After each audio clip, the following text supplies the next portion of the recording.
Comment on fait pour être maman solo et rencontrer quelqu'un sans application de rencontre? Moi, mes parents, ils se sont séparés quand j'avais 2 ans. Ils ont toujours eu quelqu'un dans leur vie. Et ça s'est toujours bien passé. Et ça s'est fait naturellement. Je rêve de rencontrer l'amour de ma vie naturellement. Parce que tout le monde me dit, Garance, d'application de rencontre, c'est à bannir, c'est nul et tout. Pour autant, je sais qu'il y en a qui se rencontrent comme ça. Sachant que quand t'es maman solo, tu n'as pas le temps. Puisque du coup, le soir, tu t'occupes de ton enfant. Donc t'as sa 2e journée. Et après que ton enfant est couché, tu dois t'occuper de toi. Le week-end, t'es fatigué de ta semaine. Donc du coup, si tu fais un peu d'excès, bah, c'est un petit peu compliqué. Les seuls moments où je sors, j'ai envie de profiter de mes potes ou des gens avec qui je sors, pas des autres. Au travail, tous tes collègues sont en couple ou mariés, ou alors pour rencontrer l'homme de ta vie, bah faut quand même une bonne probabilité, quoi. Je vous jure que j'ai trop peur de finir célibataire. Étonnant, non? Ça serait ma plus grande peur de ma vie, de pas pouvoir reconstruire ma famille. Mais je me dis, quand t'es maman solo, t'as pas le temps. T'as pas le temps. Enfin voilà, les parents solo, dites-moi si oui ou non vous êtes sur les applis rencontres, si oui ou non ça marche pour vous, ou si pas du tout, quoi. Alors vous savez, enfin on va revenir au sujet principal. Vous savez, les maris 2.0 là, les 50-50, vous savez, quand vous leur dites alors ça va, vous avez passé une bonne journée? Parce que c'est toi qui lui dis t'as passé une bonne journée, parce que lui il s'en bat les steaks, il arrive, il s'assoit, oh putain. Ouais, man. Ouais, je suis KO là, ouais, franchement je suis KO. J'en peux plus, j'en peux plus. Et toujours dans la plainte. Et les gars comme ça, vous leur dites clairement, on va te faire enculer. Non mais la vérité, non mais on va pas prendre des gants. Ça suffit là. On va pas prendre des gants pour ces gars-là. Le 50-50 là, qui se plaignent toute la journée, qui chouinent toute la journée. Oh, je suis fatigué. Oh, tu sais combien j'ai dépensé aujourd'hui? Et tu crois que nous on dépense pas? Tu crois que nous les femmes, si on travaille aujourd'hui, et c'est pour assurer l'avenir de nos enfants et pour payer avec vous le loyer et pour payer toutes les dépenses. Alors c'est terminé les gars, tu sais, qui se levaient à 4 heures du matin, qui faisaient 2, 3, voire 4 tafs pour nourrir sa famille. En fait, non. Aujourd'hui c'est du 50-50. Alors vous savez les nanas qui disent ouais moi je veux pas un 50-50, mais tu seras obligé. Tu seras obligé d'avoir... C'est que des 50-50 aujourd'hui. Alors soit tu fais ta vie et sincèrement laisse tomber le méchekel, parce qu'un homme aujourd'hui c'est un méchekel. Ou alors tu prends un homme qui en vaut la peine. Tu sais pas ceux qui scrollent sur TikTok, la vérité. Moi je suis sur TikTok mais je suis une femme, j'en ai rien à foutre. Mais les gars qui scrollent toute la journée sur TikTok et qui viennent chouiner, ah il fait pas beau, ah j'ai mal au dos, ah j'ai conduit, ah je suis passé à la pharmacie, aïe ma tête, tout ça, laisse tomber, passe à autre chose là, voilà, passe à autre chose. Putain mais franchement vous allez me dire que moi je suis dans la plainte et les mecs, mais je suis dans la réalité surtout. Non. Je suis dans la réalité. Il y a des hommes, ça vaut la peine. Il y a des hommes, c'est des omelettes. C'est une réalité, putain. C'est vrai, arrêtez. Pensez à vous, la vérité. Pensez à vous. Laissez tomber. Regarde. Ah, mes cheveux. Regarde. Ils disent tous qu'ils sont heureux pour le Sénégal alors qu'ils savent même pas c'est qui Sadio Mané. J'ai jamais vu des hypocrites pareils. Les femmes, vous êtes pas obligés de parler foot. Là, typiquement, on a une femme qui veut prouver qu'elle regarde le foot. Parce que elle connaît rien. 2004-2014, t'es trompé. Meuf, elle a pas... Vraiment, vous savez, elle s'est pas forcée de poster. Hein. Genre, ça y est, il y a eu un événement, tout le monde a posté autour du Sénégal, Maroc, tout ça. Les femmes, je pense qu'il y a eu beaucoup de femmes qui regardent pas le football, qui ont regardé le football, etc. On accepte. Mais ça sert à rien de vouloir faire la connaisseuse alors que tu ne connais pas. Au final, tu connais rien même, j'ai envie de te dire. Crary. Tout le monde supporte le Sénégal, mais pas Soul. Personne sait c'est qui Sadio Mané. Mais qu'est-ce que tu racontes? C'est mieux, tu te tais, ma vieille. Tout le monde sait qui c'est Sadio Mané. Même les gens qui suivent pas le foot, ils savent qui c'est Sadio Mané. Même ma mère, elle connaît pas le foot, elle sait qui c'est Sadio Mané. C'est pas forcé. Tu voulais faire la connaisseuse, tu voulais faire je sais pas quoi. Qu'est-ce que tu racontes, frère? Voilà, reste, juste regarde le foot. Viens pas vouloir prouver ou faire la connaisseuse, parce que là, tu prouves, tu passes pour une conne, ma soeur. Je te le dis cash. Il y a une femme qui a envoyé un message. Elle a dit qu'en gros, elle est mariée, que son mari il a une galère d'argent, etc. Et que elle a refusé de lui donner de l'argent, de lui prêter de l'argent, parce que avant le mariage, elle s'était mis d'accord avec lui, que lui il doit gérer tout ce qui est financier et elle doit gérer l'appartement. Sachant qu'elle a le travail, c'est-à-dire elle a une rentrée d'argent. Son mari il a une galère, il a besoin d'argent, elle lui a dit non. Son mari l'a mal pris, elle a dit qu'est-ce que t'en penses? Moi je vais te dire ce que j'en pense. Je pense que t'es une grosse pute. Ouais, je m'en bats les couilles. Je pèse mes mots, c'est une timpe. C'est bon ou pas? Quand on se marie, le but du mariage c'est d'élever son partenaire et de l'aider à se surélever au-dessus des cieux. C'est bon? C'est pas de l'enterrer parce que déjà, un homme, ça a beaucoup de fierté, ça a beaucoup d'ego. S'il a une galère et qu'il se tourne vers toi, d'ailleurs, il va se tourner vers qui si c'est pas vers toi? T'es sa femme, sa confidente, son amante, t'es tout. Normalement, t'es son tout. S'il se tourne pas vers toi, il va se tourner vers qui? Il va se tourner au bois de Boulogne pour donner son cul, pour avoir de l'argent? Comment il va faire? Il se tourne vers toi. Ça doit déjà, en tant qu'homme, je sais que ça doit piquer de ouf et que ça pique de ouf de demander de l'argent. En fait, en termes d'ego et de fierté, vous pouvez pas comprendre ce que ça fait. T'as vu, de devoir demander de l'argent quand t'es en galère financière, surtout financière. Il s'est rabaissé parce que nous, dans nos têtes, en termes d'ego, on se rabaisse, à demander à notre femme de l'argent, t'as capté? Et tu vois, tu viens, tu lui dis non, tu nous demandes qu'est-ce qu'on en pense. On pense que t'es une pute. Le mariage, c'est pour le meilleur et pour le pire. J'espère qu'il va divorcer. Et l'argent que t'as, tu vas l'utiliser en frais d'avocat et à trouver un apport, payer la caution, payer le loyer, les courses, etc. Comme ça, t'as plus d'argent, espèce de temps. Les filles, des fois, vous pensez, il y en a, c'est des bêtes de coups, c'est des coups de ouf. Ils truquent, hein. Vous pensez que ils sont doués pour ça, c'est pas vrai, hein. Ils truquent, ils prennent des trucs, ils se mettent sous substance. Et après, vous critiquez, vous, parce que nous, on s'en pas comme eux. Eux, ils trichent. Ils sont sous triche. Tu crois vraiment là, ce qu'il fait là, sous triche, sans la triche, il peut te faire ça? Vas-y, demande-lui un jour de devenir sous triche. Ah là là, les gars, ça c'est bien connu, hein. Il y en a souvent, quand ils ont que un seul match à jouer, ils savent que ça va taper qu'une fois. Ils s'injectent. Ils se l'injectent, les gars. Mais les gars, vous êtes des... Moi, les gars, j'ai peur, hein.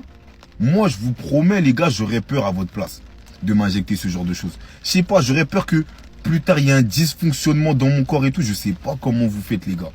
Ils font ça juste pour sortir des grosses perfs et que après la meuf, elle se rappelle d'eux. Mais en fait, les gars, vous savez qu'il y a des gens sans substance, ils peuvent vous sortir ces perfs.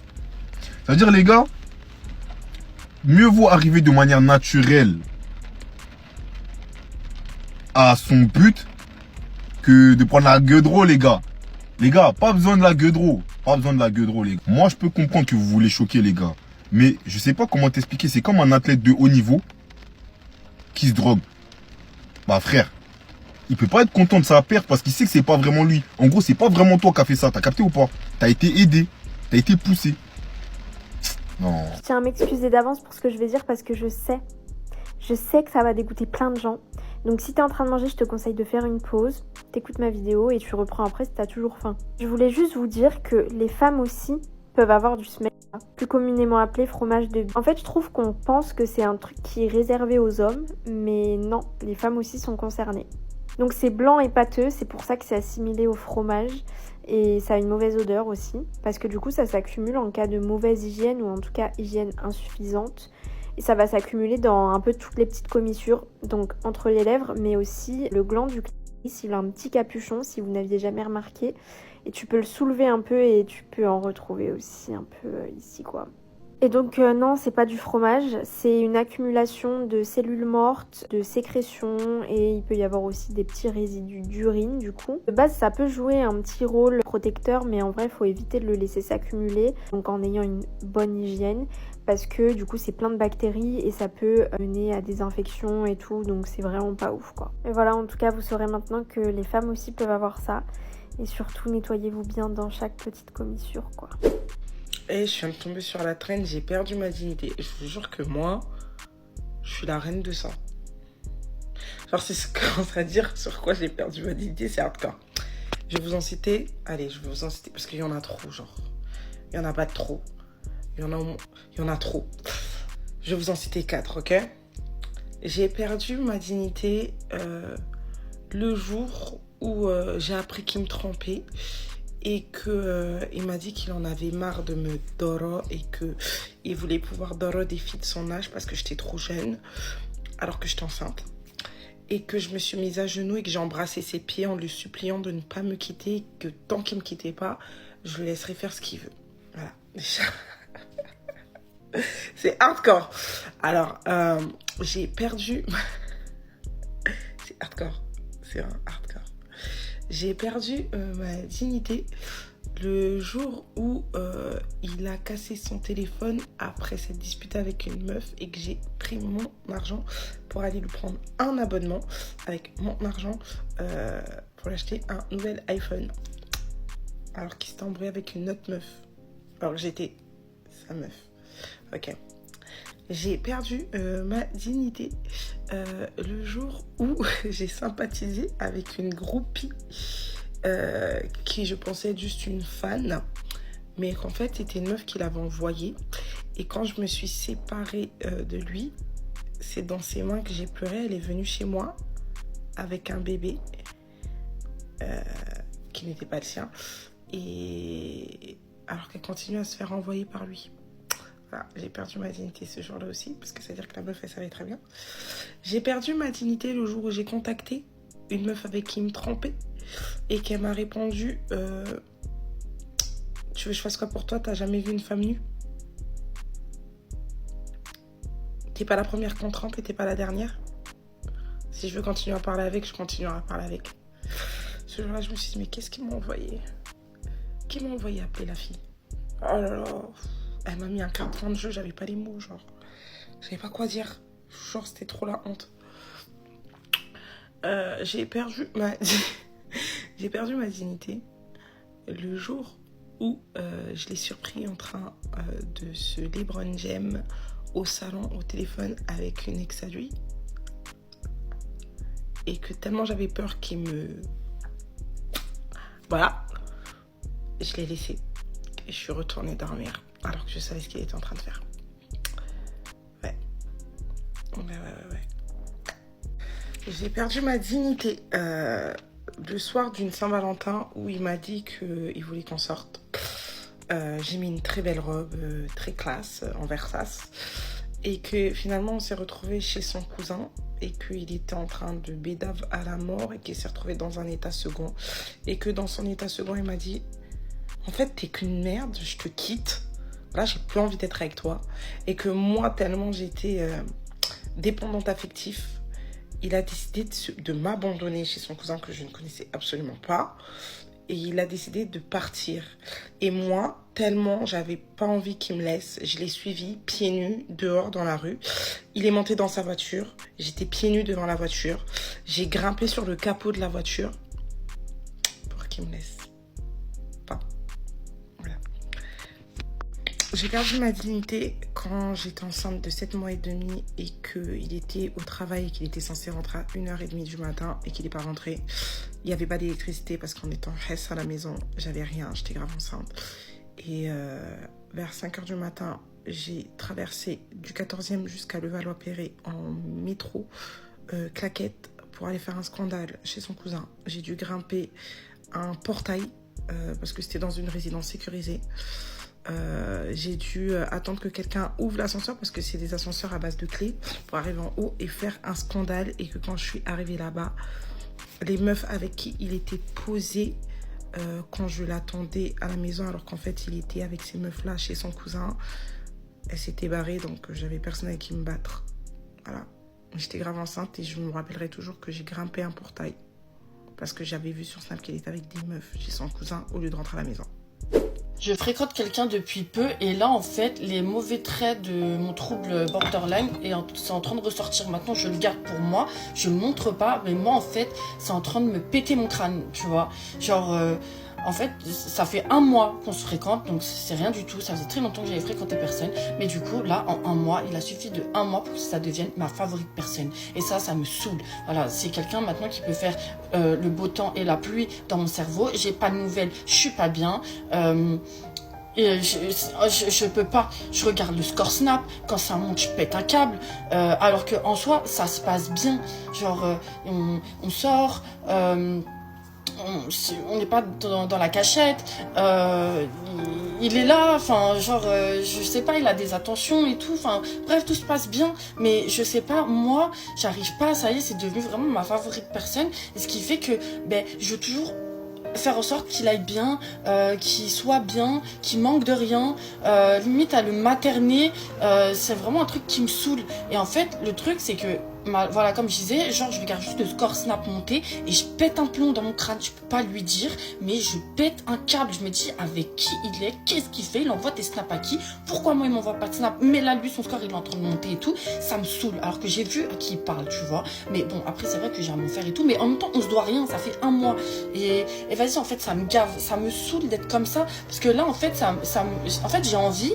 de fumer du Kamaz, là en fait le truc que j'ai arrêté en septembre, j'ai envie de reprendre, parce qu'en qu'en fait, je pense à la chute. J'ai envie de reprendre mon traitement que j'ai arrêté il y a des mois et des mois. J'ai envie de le reprendre. Toutes mes addictions, en fait, là, j'ai envie de les reprendre. Alors que ça se passe bien, mais en fait, pour le peu de choses qui m'énervent, pas qui m'énervent, mais qui me mettent dans l'insécurité, et ben, j'ai envie de me foutre en l'air, clairement. Et ça m'énerve parce que je suis plus moi-même. Mais en fait, à chaque fois qu'il y a quelqu'un, et là, en l'occurrence, il y a quelqu'un avec qui ça se passe bien, où ça a l'air un peu safe, et ben là, en fait, j'ai l'impression que je vais tout niquer. Voilà. Je vais tout niquer. Et là, ça fait 1 mois. Et je pense que dans 1 mois, je vais faire une update. Mais dans 1 mois, ça va être la merde. Donc, il n'a pas TikTok, il ne pourra pas voir. Mais voilà, ça me saoule. Ça me saoule d'être comme ça, d'avoir une putain de favorite personne. Que ce soit dans ce trouble borderline de merde, qu'on soit comme ça. Ça me pète le crâne. En fait, j'ai cru que j'allais mieux. Et en allant mieux, je sais que quand si j'ai quelqu'un dans ma vie, ça va encore plus mieux parce que la personne elle est bien avec moi, et tout. Et là, en fait, elle est bien à 90% et il y a ce 10% de questions que je me pose et qui va tout niquer, qui va tout baiser dans mon crâne. Donc voilà, ça me saoule à un point. Et je peux pas, il y a que les borderline qui savent là ce que je pense, comment c'est dans ma tête. Et j'ai envie de péter les plombs. Ça, c'est un coup à ce que je dis stop, que je me mette dans le mal, que je tombe en dep. Genre, j'ai dit stop pour ne pas souffrir. Mais je souffre déjà en étant dedans. Et c'est vraiment de la merde, ça me saoule. Je suis destinée à être seule. Je suis destinée à être quelqu'un de seul. Les anciennes temples, au nom de Dieu, c'est celle qui t'apporte le plus la paix. Jason, pas tout de suite. Non, les gens ne sont pas prêts pour ce débat, pas tout de suite. Vous allez me prendre pour un fou. J'ai parlé des charros ici. Maintenant, je vous jure que les anciennes temples, c'est celles qui vous apportent le plus de paix. Parce qu'en fait, les temples, elles sont drôles. Je vous jure, une temple est drôle. Et quand je parle de drôle, c'est un humour très vaste. Noir, blanc, ce que vous voulez. Tu t'es perdu. Pourquoi tu nous dis que... Oui, d'accord, c'est... Mais là, on parlait des meufs mondiales, là. On n'est pas là pour marier Florence Foresti-One ou Romanov, chacal. Parce que vu que c'était une temple, elle a connu des milieux où elle a dû évoluer.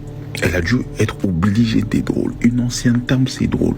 Et c'est le genre de femme, ça, elle te déstresse. Je vous jure... Mettez la lumière sur elle. En fait, il a raison. Mais il faut apporter un gros point de précision là-dedans.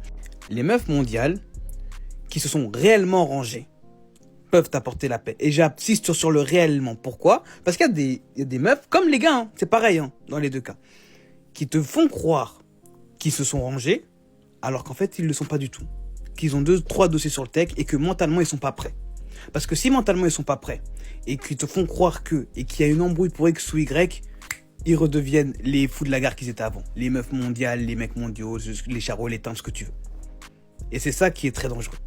Donc, après, quand la personne est rangée, là, je pense qu'il fait référence à Tiana Trump et Nicolas Pepe, tu vois. Quand la meuf est rangée et qu'elle sait qu'elle est rangée, et que, voilà, elle est concentrée dans une seule relation, monogame, etc., il n'y a pas de souci. Franchement, je pense qu'il vit sa meilleure vie. Mais en fait, il faut reconnaître déjà, que tu étais une meuf ou un mec mondial avant, et 2, avoir tourné la page. Et ça, beaucoup ne l'ont pas fait. Et puis quand elle décide de se ranger là, oh là là là là. Façon, elles te prennent pas la tête. Façon, elles te déstressent à tous les niveaux. Mentalement, physiquement, sexuellement. Non, pardon. Non, là, je pense que lui, il a vécu. C'est plus une histoire de, vidéo. Non, juste qu'il a vécu. Là, il est dans le noir comme ça, il réfléchit. Non, c'est une dinguerie. Pardon, enfant, pas enfant, une ancienne temple. Oh là là là là. Ce qu'on appelle les meufs mondiales, là, elles sont tellement drôles. Elles sont tellement drôles. Quand elles se rangent là, ah là là là là là. Mais il n'y a qu'à regarder la meuf de Nicolas Pepe, comment elle n'est pas prise de tête. J'avais dit qui? Voilà, Tiana Trump. Si vous savez pas qui c'est, j'allais dire taper, mais ne tapez même pas en vrai de vrai. Pardon. Moi, j'aurais aucun mal à me marier avec. Vos bêtises là, j'aurais aucun mal à me marier avec. Je coupe la vidéo. La vérité, c'est que beaucoup, en fait, veulent marier ce genre de personnes, mais ne sont pas prêts, en fait, à assumer le statut qui va avec, ou plutôt leur passé. Tu vois, les histoires de body count à la con, etc., c'est juste pour rassurer les égos des hommes, notamment, parfois même des femmes aussi, mais surtout des hommes, sur le passif de ta partenaire. Pour éviter que si tu l'affiches devant ta mif ou autre, tu te fasses, entre guillemets, tu tapes la honte, surtout pour ta mif et surtout pour toi-même, parce que ta femme t'apprend qu'elle était mondiale, etc. Mais en vrai de vrai, comme il l'a dit, hein, une femme mondiale, là, elle sait déjà. Donc quand elle se range, mais quand elle est vraiment rangée, mentalement, psychologiquement, physiquement, et qu'elle se dit vas-y on arrête, et qu'elle se donne à une personne, peu importe l'âge de la personne, tu peux être une meuf mondiale, tu peux avoir commencé, ou un mec mondial à partir de tes 15 ans, genre. Sortir avec plein de mecs, avoir des expériences, pareil pour les bougs aussi, pareil. Mais quand tu décides de te ranger, et que tu le fais réellement, que tu sais que tu vas plus retomber dans tes travers, que tu t'as appris à te connaître en fait, tout simplement.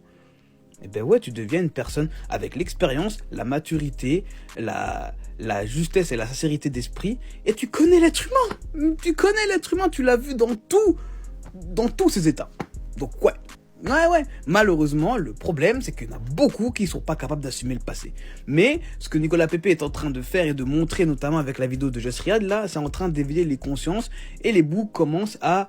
Voilà. Mais encore une fois, je le répète, rangez-vous sincèrement. Il y en a beaucoup, vous le faites juste pour l'histoire de « Ah, je veux un mariage, je veux pouvoir frimer devant mes amis. » Non. Rangez-vous sincèrement. Arrêtez vos conneries, même pendant 6 mois, tu vois. Et après, quand vous serez prêt, retournez sur le marché de l'amour.